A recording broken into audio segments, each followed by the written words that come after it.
نماز کے بعد رکوع کے بعد ہاتھ باندھنا کیسا ہے؟ رسول اللہ صلی اللہ علیہ وسلم نے رکوع کے بعد کی جو کیفیت ہے اس کے بارے میں وضاحت نہیں فرمائی کہ کیا کرنا چاہیے۔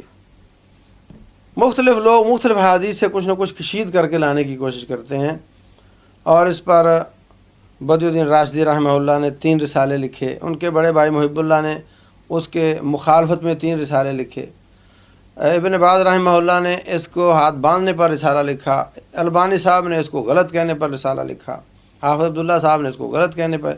تو یہ لوگ اگر ایک بھی دلیل صحیح اور 2 ٹوک ہوتی تو یہ لوگ اتنے تکلف میں نہیں پڑتے تھے۔